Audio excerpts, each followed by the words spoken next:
people are watching. Impressions matter. And it starts from the very first interactions.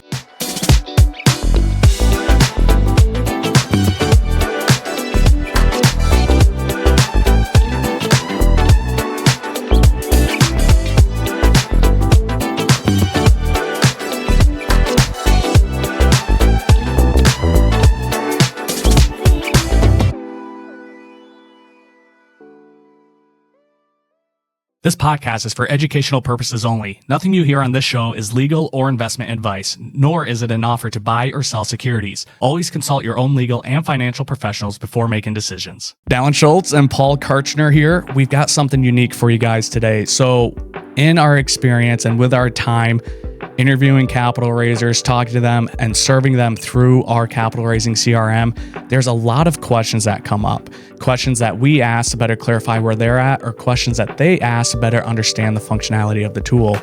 And these come up so frequently. What Paul and I decided to do was actually put together or compile a list of these questions and then respond to them in one setting. So you guys are going to get a ton of information right here, right now, over the next few minutes.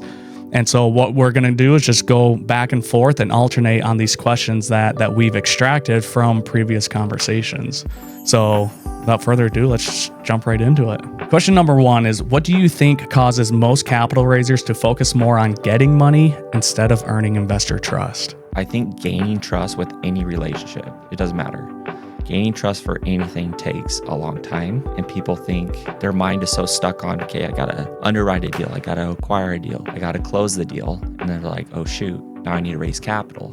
And they think that it's gonna be a quick thing. Like, hey, I got this awesome deal, I can pitch it to anybody, we're great operators, I'm gonna get the money, right? But really, if we think about it, it's you need to attract the money before the deal even happens. And so, like, you like to refer to it as the trust timeline rather than the pipeline. And so trust does take time for people to know what you're doing, why you do it, and what makes you credible to even manage a deal and even be the steward of somebody's capital. I think people like the quick hit of raising capital. It's like, oh, I just got a $100,000 investor. Where's the next one coming from? And because of that, they focus more on the how much they're raising rather than the trust that's required. Because to your point, it takes time. Yeah, and anybody that's done it knows that, yeah, you might get lucky sometimes with getting the capital, but you're going to get some of the capital, and then later on, it's going to be harder. Yeah. So building that trust is really important. Cool. When it comes to emails actually landing in people's inboxes, not in the spam or promotions folder, what have you witnessed to have the greatest impact on overall deliverability? Ooh, that's a good one. And this is something we actually talk a lot about, and probably not enough. And the reality is it doesn't matter how good your CRM or how good those emails look or how well the copy is. If they're not hitting people's inboxes, it doesn't matter. And so there's really a handful of things that you and I have really witnessed, and we help a lot of users on. Some of the things that we've seen have the biggest impact. Number one is avoiding designer emails. And that's tough because a lot of people want to build their brand. They want to build their image. So having a nice, beautiful email with all the images, the links, the videos, that triggers spam filters quicker than anything else. And then there is the whole DNS records, making sure all that stuff is set up properly, which is a little bit more technical, but great thing is for our users, we walk them through that on their onboarding so they don't even have to worry about it. And then I'd say number three that really impacts deliverability, this is something that a lot of people don't talk about as much, is list segmentation. And what I mean by that is sending emails to the right people based on what they want, what they're looking for. When you send a general email to your entire list and it doesn't apply, we've all been there. We've all gotten those spam emails where like, I'm not interested in this, and we unsubscribe. That hurts your email reputation. And your email reputation is much like your credit score. And so having that list segmentation, knowing what types of emails people actually want to get is huge, because we experience this and some of our users have as well. To put this into perspective, a good open rate for email marketing is 40 to 60%. Like, that's good. Yes. And I would say, I'm pretty sure almost all of our users are in that range. Yeah. And if they're not, it's usually a quick fix that we're able to get in and figure out what it is. So 40 to 60% in our industry, that's a good open rate. A few weeks ago, we sent out an email. It was close to 1,500 people. We had another user send out an email. It was to maybe a few hundred in his list. We experienced an 84% open rate. And this user experienced an 82% open rate. And it's not just because of the technical and tactical stuff that we had in place for them, but they sent it to a very warm list. People that knew them, people that were opening, and they were engaged. So I'd say those three things are huge when it comes to email deliverability. And there's no guarantee you're going to hit an inbox. Yeah, there really isn't. It's really the nature of the beast with any CRM. Yeah. Right. But we do everything we can to have best practices in the account setup and just the way that we format emails. Plus, like, even if it's a designer email, yeah, it looks pretty, but people, like, I don't know. It's kind of a turnoff. It is. It's I mean, when you see what it, are you selling me? yeah. You know? As soon as I see a designer email, I'm like, sale, and I close out of it. Now, if you're sending that to the right people, maybe it's for a deal launch and you want to put some more information about the deal, right? That would be more appropriate. But again, to a segmented list. Yeah. So I think just having some etiquette around that. Yeah, it's a good one. It's one we talk about. We should probably talk about more, actually. So, all right. So second question for you, Paul. When you think about the investors you've connected with the most, so this is a more personal question. So when you think about the investors you've connected with the most, what made those relationships different from the rest? It goes back to the first question you asked, is trust. Like, a lot of the investors, truthfully, have been people that I've known for a really long time. A few here, that I've known for a year or two, maybe. But most of them are people that I've known for a really long time. And this is what's so important. And like Will Smith, there's a video out there with Will Smith being interviewed, School of Hard Knocks, right? And he talks about everywhere you go, people are pretty much watching. And you never know who you're going to do business with. So it's not like you don't need to be fake around people, but be genuine and just treat people good, because again, you never know if they're going to be your next $1 million investor or not. And so to go along with that is having a system in place to be able to automate some of those consistent touch points. Because I used to be like, I'd go through my contacts and a name would pop out and I would text them, hey, thinking about you, how's your day going? And that's really helpful. I recommend everybody do that because it is genuine. But if you do have a CRM or some sort of system in place to do 80-90% of those touch points and staying top of mind, that's what I've really realized with some of our investors is they're in touch with what's going on. So that when you do manually reach out, it's a lot easier. What's one technical fix that immediately improves your email deliverability? Okay. So pretty much in line. I got to go right back to this will be a quick one, the list segmentation. The list segmentation, yes, there's other things you can do, but I can't stress this enough. Like, send people emails what they want. Like, get them to opt in and then just segment that list. And I shared in the last question, if done properly, you can experience significantly higher open rates. That's how we were getting 84% open rates on those emails. And this wasn't a small list. So this wasn't us sending to 10 people and being like, oh, we got 85%, right? This was almost 1,500 people in our contact list that we emailed. That's significant. So list segmentation. Can I add something real quick? Please. Too? So we help users out from time to time with their emails, kind of automations and things. We have a user that does like monthly webinars, okay? Beautifully written copy emails. The subject line was like, beautiful, right? It's good, it's catchy, whatever. But we've noticed that keeping it simple, of like live webinar in the subject line, live webinar next week about investing with self-directed IRA. Like, just keep it simple. Don't overcomplicate it. It doesn't have to be, AI written and all this fancy stuff. Just keep it simple and let people know what it is. And what they're going to get from it. Right off the bat, what they're going to get from it. So. We're all conscious of time and where we're spending it. It's like, stop trying to sell me on all this fluff. Like, what is it? Who's speaking? What's it about? And then if it's pertinent to me, I'm going to register for it. So I think that's a really good point.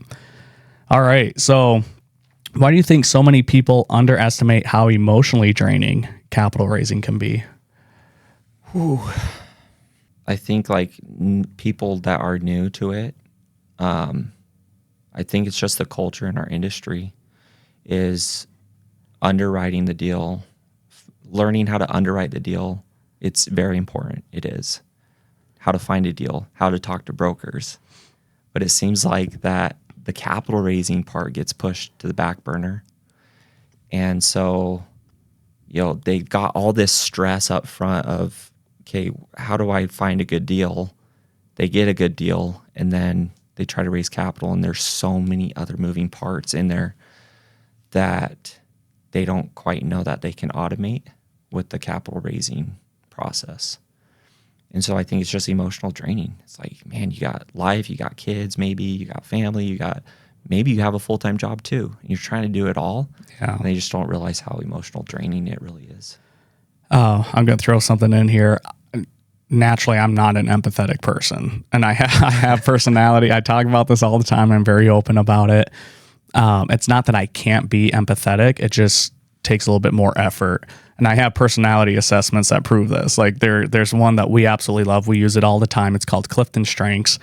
And there's 34 strengths. And based on how you answer these 177 questions, it ranks on 1 through 34. And the whole idea is that it encourages you to focus on the top 10. These are your strengths. This is what energizes you. Empathy for me was 32 out of 34. So it's definitely on the lower end. So for me, when it comes to capital raising, you need to be empathetic. These people are providing and trusting you with their hard-earned capital. So naturally not being empathetic, again, it's not that I can't be, it just requires more effort and focus for me. So for me on a personal level, that's emotionally draining. And I like people, but trying to put yourself in their shoes, empathize with them when it doesn't come to you naturally, that is emotionally and mentally draining for me. And so I think that definitely plays a role. That's true. Like if you're underwriting deals, you don't have to really deal with the emotions of people. Yeah. And like trying to sell or influence another person. Yeah. That's a good point. How are you currently tracking investor engagement? Do you know who's opening, clicking, or ghosting? Yeah. Like that's like CRM 101. Yeah. And for all of our users that are coming in, and we have this conversation with people when we talk at events and at workshops, that should be one of the first things you implement in place. Because what it does is it takes the guesswork out of where people are at. So within Capitallyst Pro, there's an entire system and a point system set up. So we're tracking, or I should say quantifying, we're adding points for different actions they take. And the larger the action or the more engaged the action, the larger the points. For example, if somebody opens an email, we give them 5 points, small. Like give them 5 points. They open an email, good, they're engaged. If somebody schedules a call with us, they get way more points, because if they're scheduling a call, what does that say about their level of engagement? So there's probably, I think we've got about 10 things in there that we really focus on. And once that's set up, it's automatically tracking their engagement. So then we can look at a quick glance and say, hey, this person's much more engaged than this one. I'm going to give this person a call.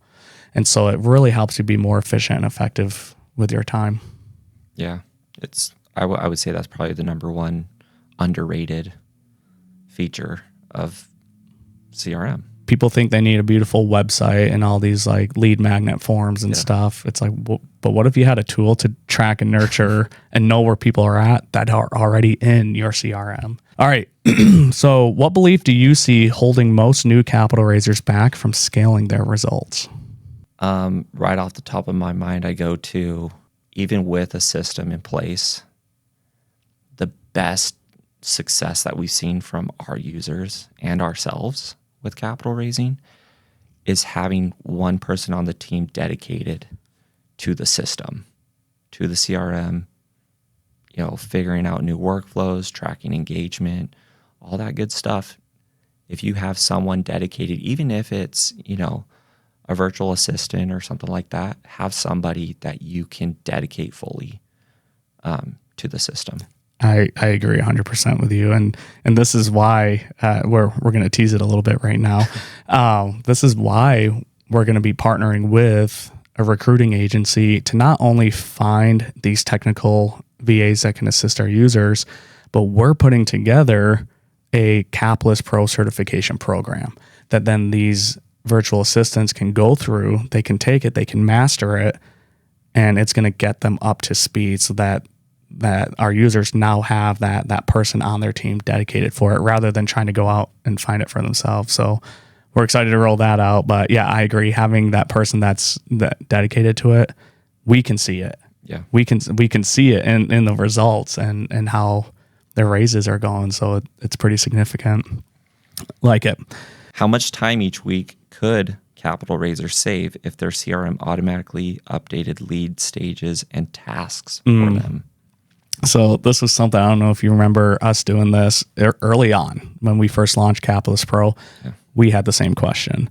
So we went through and we just looked at what we did on a weekly basis for raising capital and then what we now have in place.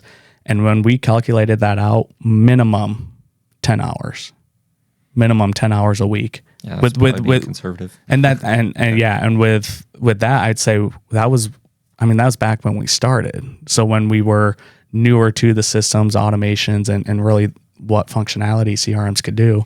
So I'd say minimum 10 hours a week. And a lot of the people we talk to, I like getting a poll of how much do you value your time? What is your hourly rate?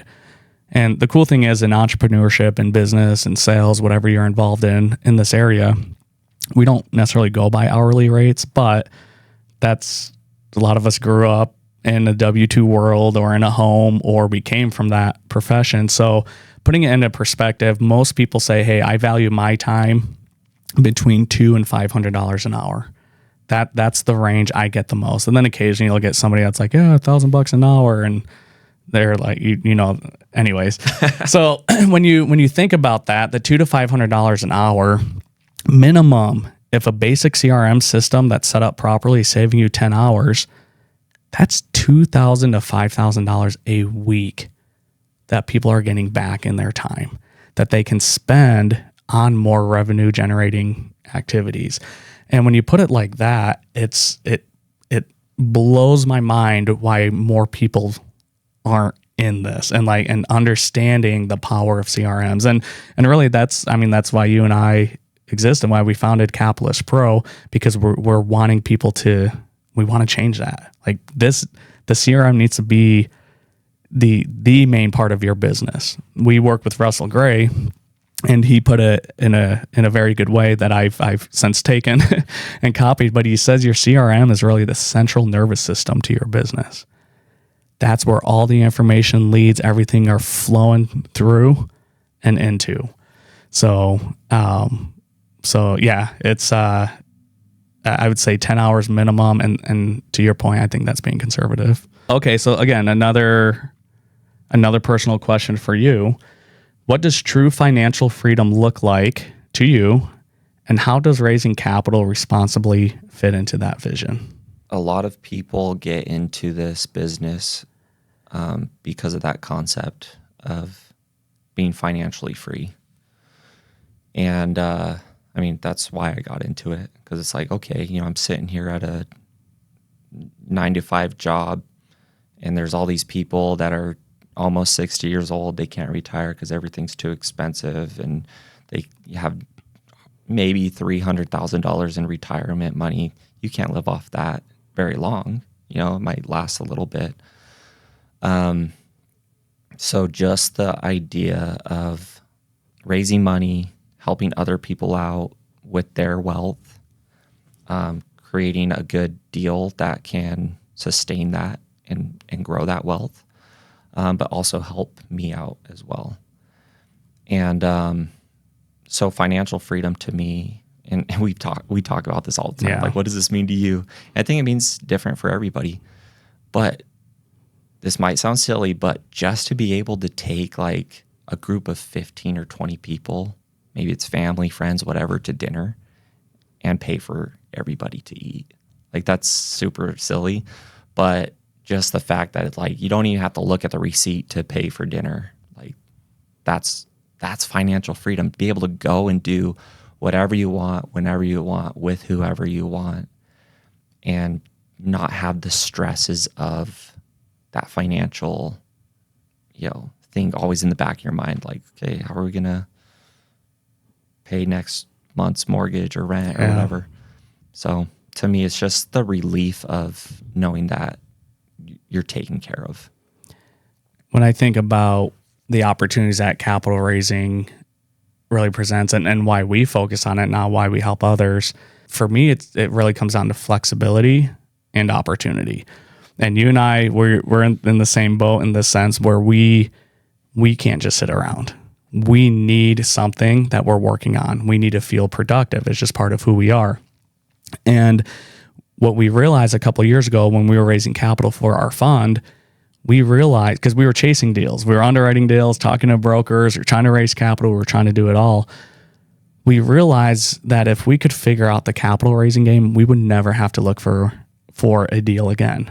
The deals would come to us. And that's how we've operated for the last 2 years. We focus on the relationships, building trust, raising capital, and then these incredible operators then approach us and say, hey, we have this deal. So now we're not spending all this time underwriting and talking to brokers and competing and submitting offers and LOIs just to get them all rejected. We get brought in when it's already there, ready to go. And I think that's really helped us focus on our strengths, which is building trust and connecting with people. But when it comes to raising capital, it doesn't matter if it's real estate or business or something else. Like, if you can figure out how to raise capital, opportunities are going to be all around you. And the cool thing with raising capital is it's flexible. You can raise it from your phone. You can raise it from your computer. You don't have to be in person. I think that definitely helps accelerate it. So when I think about financial freedom, I think about flexibility and opportunity. I like that. And for me, raising capital is it. And it's been a blast because you and I are able to serve people in a different capacity, right? It was investors getting into our deals. Now it's other operators just getting their systems in place so that they can serve their investors at a higher caliber. Workflow that's been a total game changer in building investor trust at scale. We talk about this all the time. You can't 100% automate a capital raise. You cannot do it. And the reality is people need that connection at the end of the day. So this workflow or automation, it's not revolutionary, but it's one that we've seen work time and time again. And it ties into the engagement scoring that we talked about earlier. It's not just the engagement scoring. It's so simple, it's going to sound dumb. It's the notification of when they hit a certain point in the pipeline or at a certain level of the engagement scoring. Because we're not always tracking that. You can sort through it. You can look at it in the CRM. But that notification that then gets pinged to us, and we have it set up so it goes to our Slack channel and to our personal phone saying, hey, so-and-so hit this point, or they did this. It notifies us, and then we're able to then step in with a personal touch point. And like I said, you can't automate 100% of the communication in the raise, but there are internal systems you can automate. And for us, that's it. Being notified that when somebody does something, then you can reach out personally. And this happened actually just the other day, not as it relates to capital raising, but to Capitallyst Pro, the CRM. So we have a chat widget on our website that people can go in and ask a question. And we don't monitor that 24/7.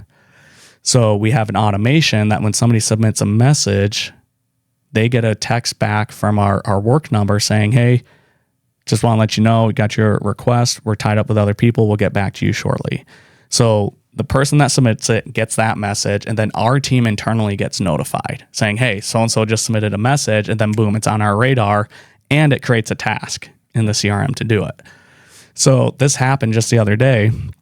And when we got notified, I actually recognized the name. It's somebody that I've known for, probably over 2 years now.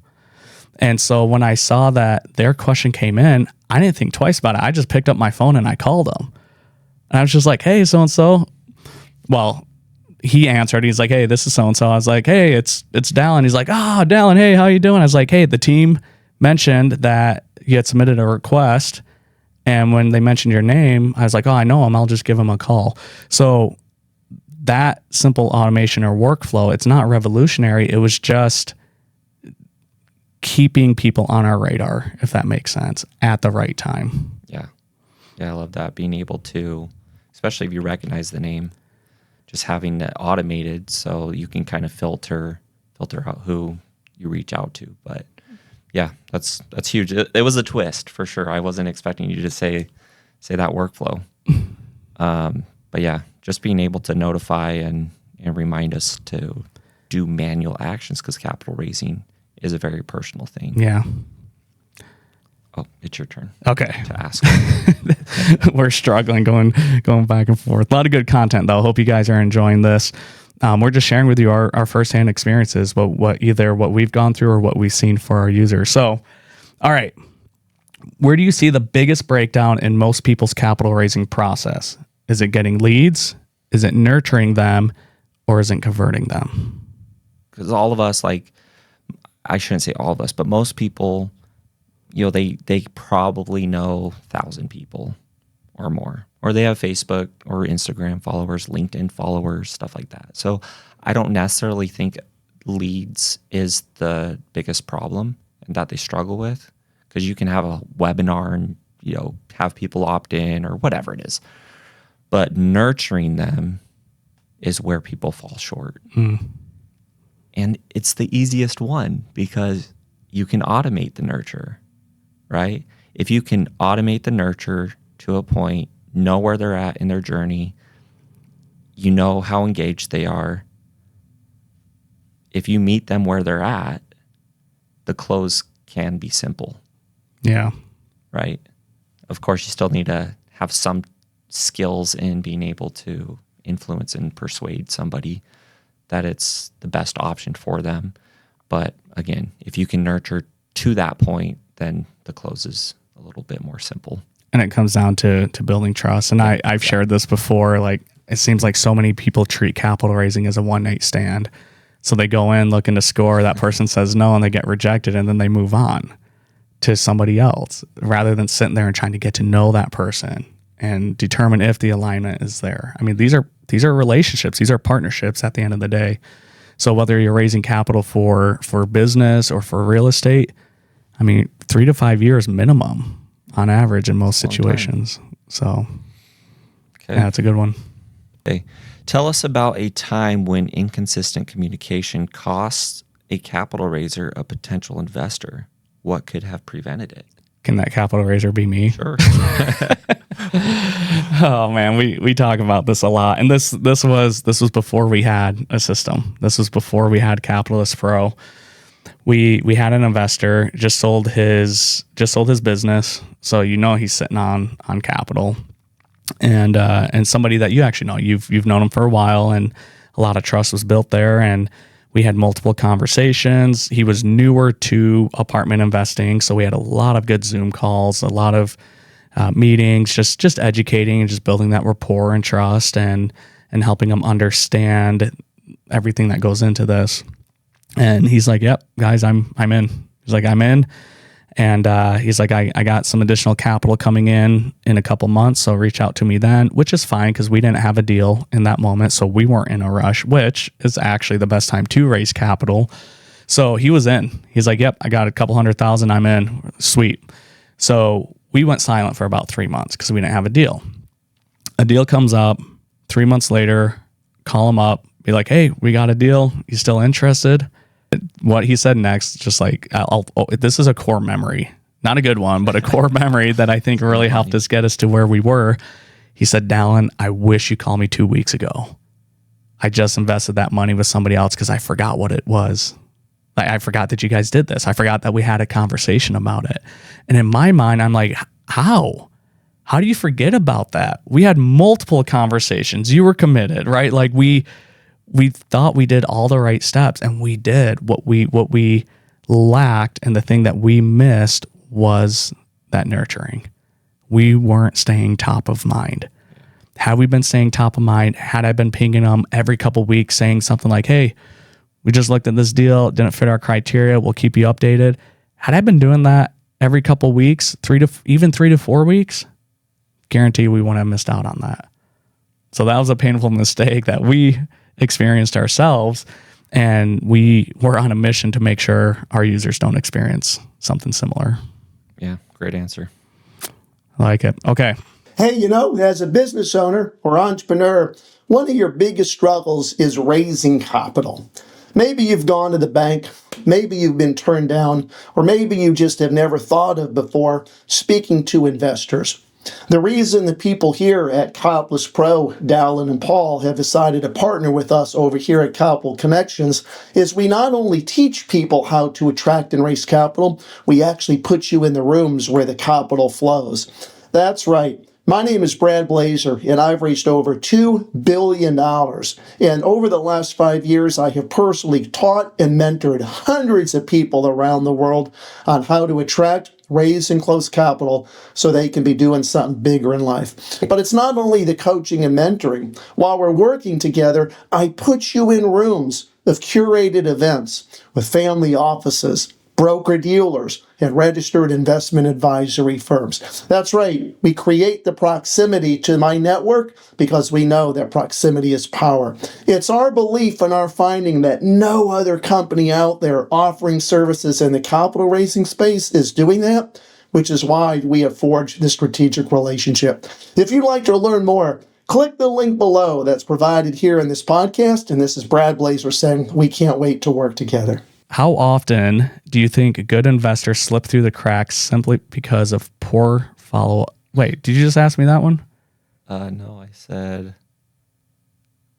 tell us about a time when inconsistent communication costs a capital raiser an investor.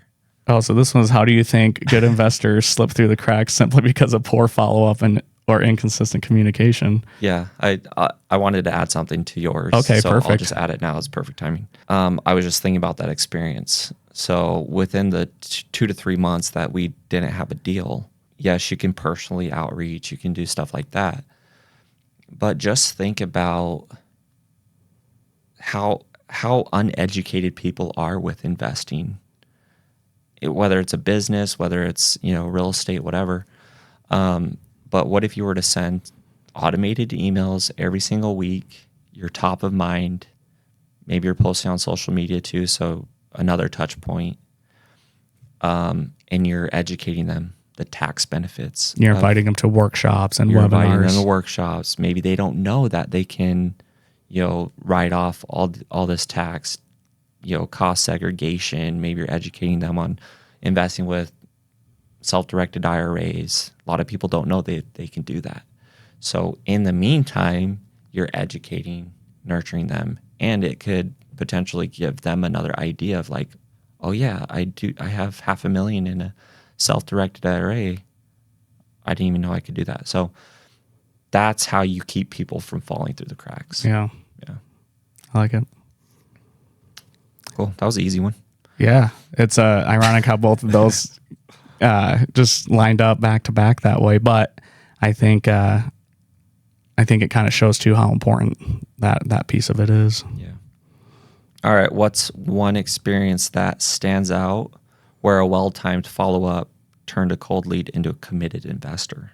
That's kind of a tough question because it's very rare that somebody goes from a cold lead to an investor very quickly. It takes time. We did have a situation where it went from a cold lead to a $350,000 investor within like 3 weeks. But there was a mutual connection that had already invested with us. So once this new investor learned that this person had invested with us, the association was there, it accelerated it. But that doesn't have to do with a well-timed follow-up. I think that's important though. Like maybe we touch on that real quick is the associations. Yeah. So trying to focus in on a specific group of people or in a geographically similar area, right? Where people, it's like, oh, so-and-so invested with you. Okay. So I think that's something to touch on here. In regards to a specific well-timed follow-up, I think you could be vague with it, maybe.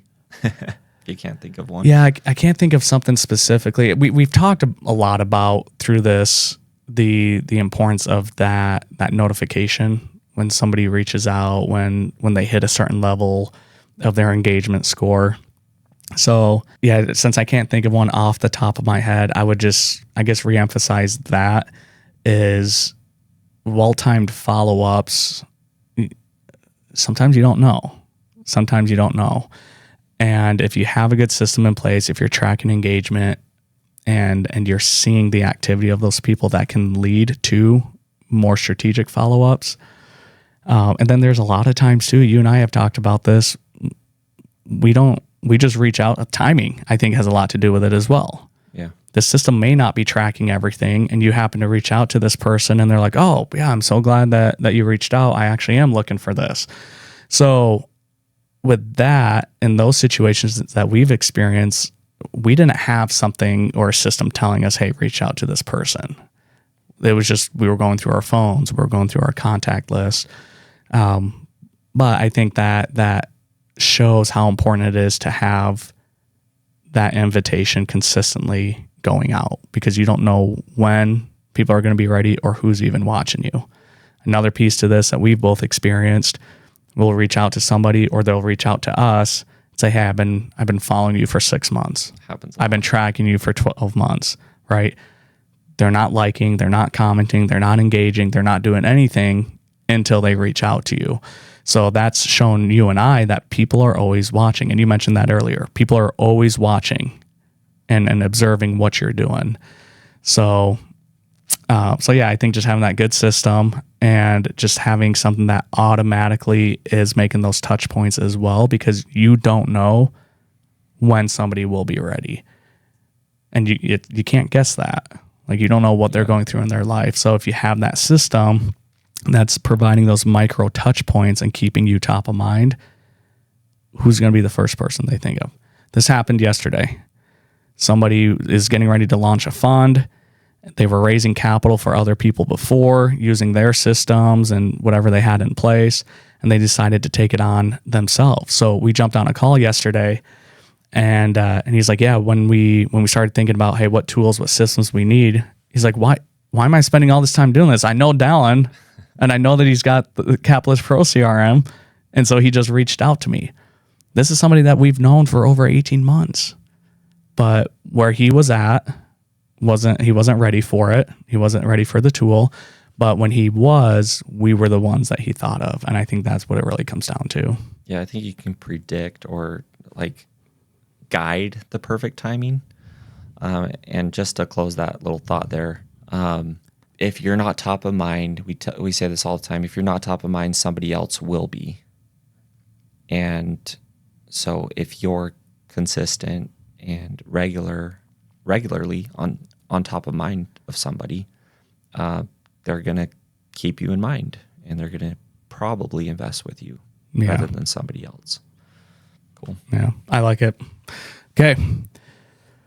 Why do you think so many capital raisers struggle to stay organized once they start juggling multiple deals and investor lists?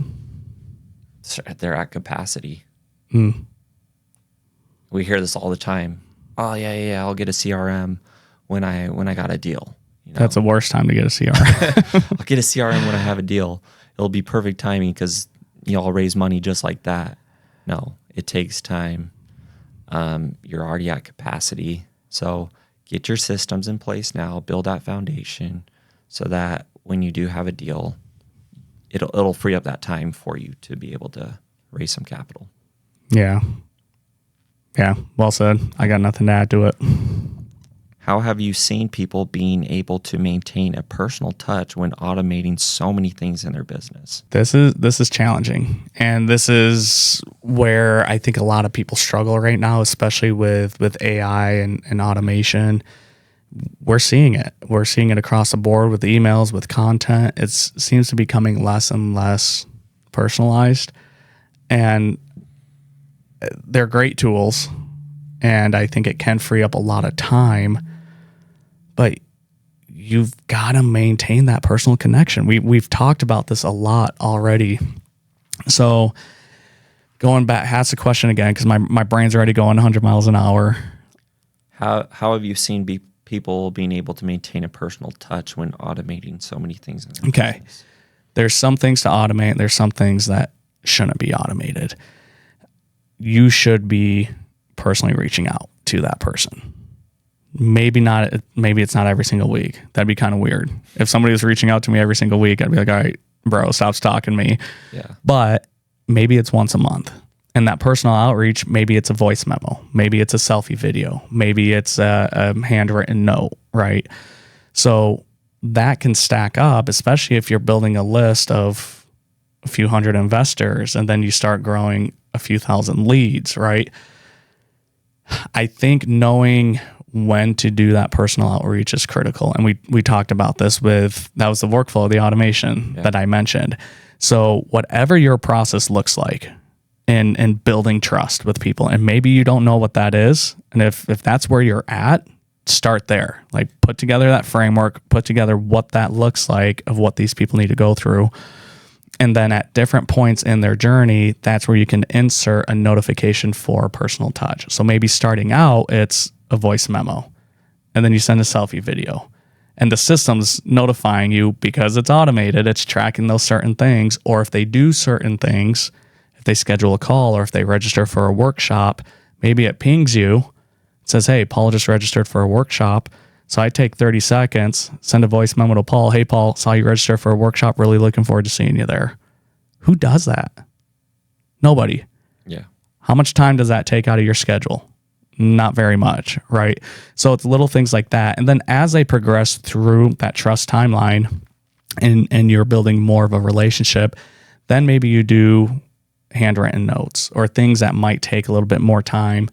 And so again, just getting clarity on that journey, on that trust timeline, and then strategically inserting those personal touch points along the way, and then let the system keep you top of mind on autopilot, right? Like we talked about, and then let it notify you when they hit certain metrics or I call them anchor points. Like when they hit those certain anchor points, that shows you like, hey, this person they're more engaged and they're moving along. Yeah, that's why list segmentation, like if you have 5,000 to 10,000 leads in your system, obviously you don't have the time to send a selfie video to every single one of them, right?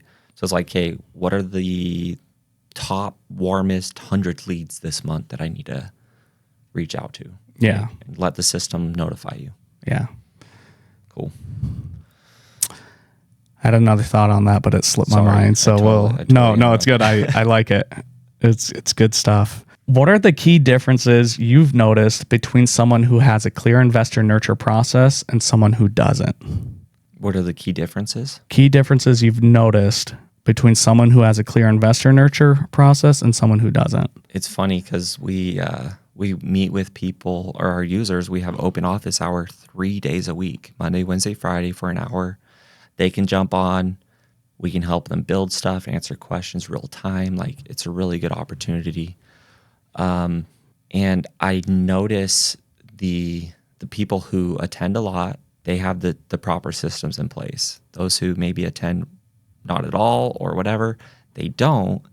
You can tell the difference in the level of stress that they're facing in their life. If you spend a little bit of time and effort in learning the system, mapping out the journey that you want to take somebody from cold to investor, and spend a little extra effort to build it out with our team's help too. You know, you're not in it alone. It's just, the level of stress. That's the biggest difference that I can see in people that have proper systems in place or not. They're being proactive versus reactive. Yeah. Because a lot of people, they'll get that deal under contract, be like, oh shit, I got to raise $10 million, right? So yeah, it's just having that, it's just being proactive. Yeah, that's being really proactive big about it. So what's the biggest aha moment you've seen a client experience once they realized how much time they were losing on manual follow-ups? Oh man, I don't remember the specifics of this conversation with this user, and his partner was an active user of ours, and he was being brought on into that partnership. So he got access to Capitallyst Pro. So he still wanted to jump on a call, better understand the tool and kind of walk through it, just like we would take a new user through. So I had the privilege of jumping on a call with him.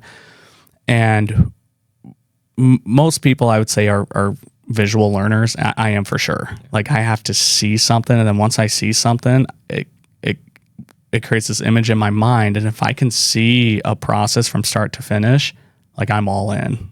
And that's what I need. If I just see little segments of it, it's very difficult. And with all the content we put out and what people hear about Capitallyst Pro, I think they're getting like little segments of it.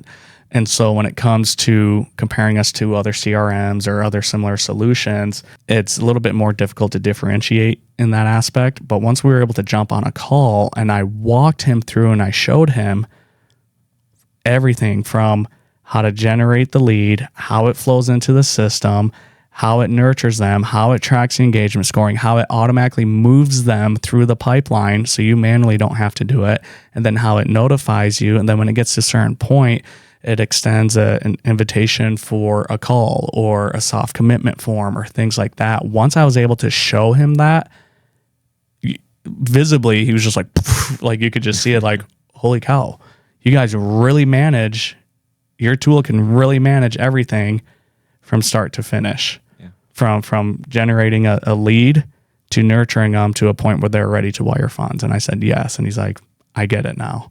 And so that's one of our biggest challenges is with how much is incorporated into what we do, helping people see the bigger vision. But yeah, that was an aha moment where I had the ability to witness that, because he grasped what we're on a mission to do. And so that was pretty cool.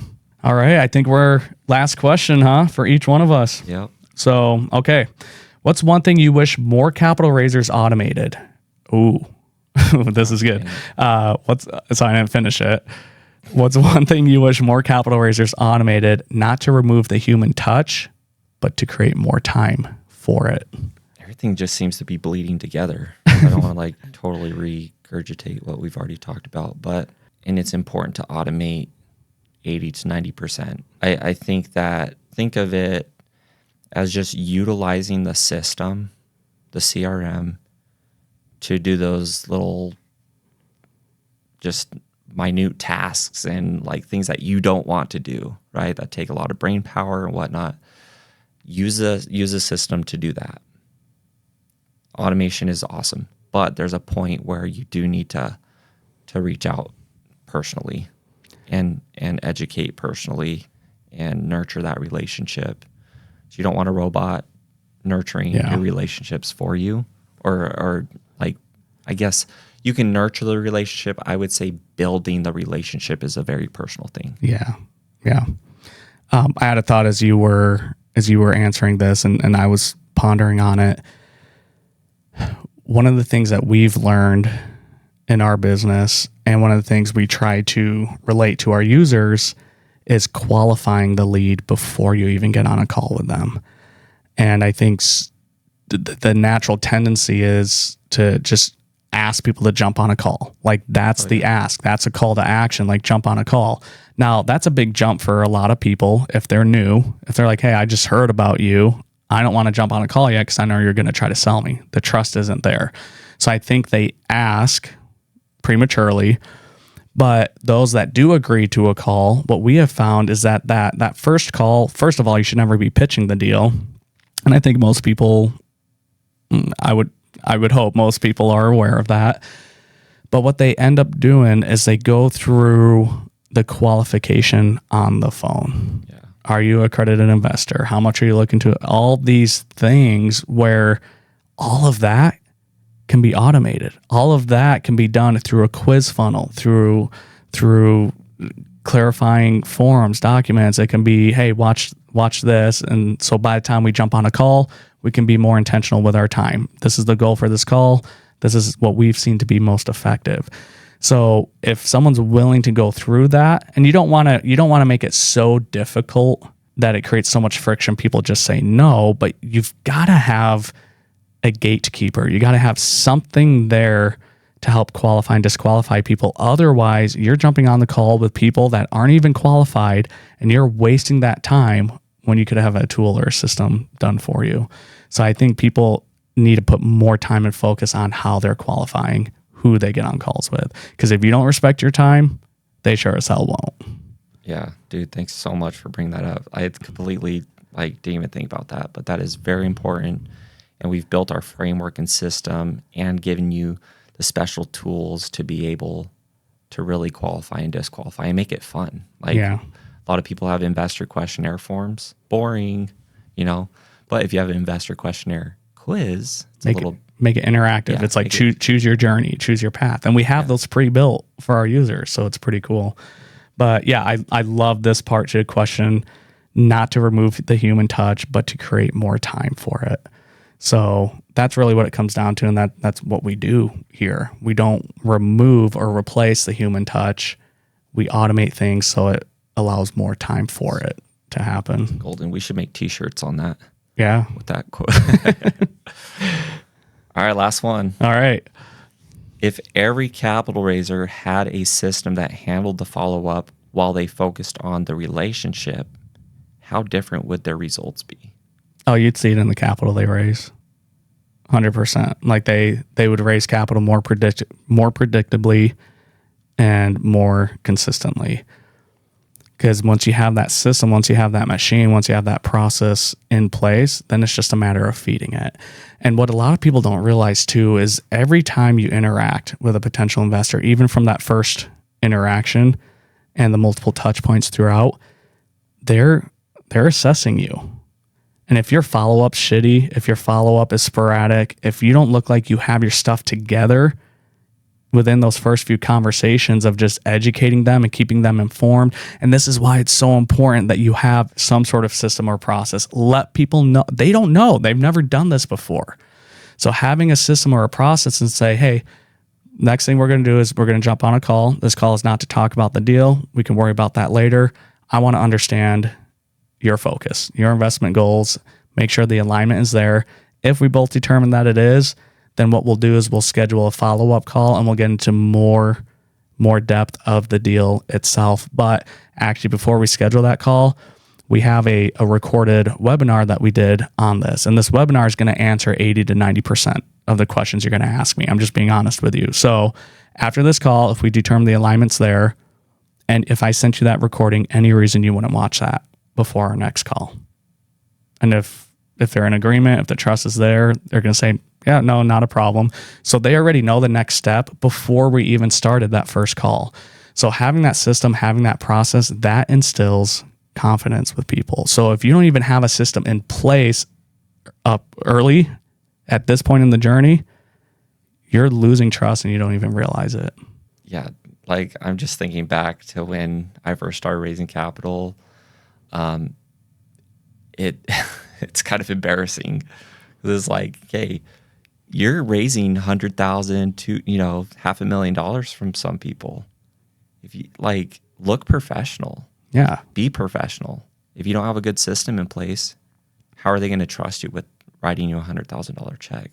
Yeah. I'm not saying you can. I mean, it's. Yeah, you can still do it, but. The point that we're making here is people are watching. Impressions matter.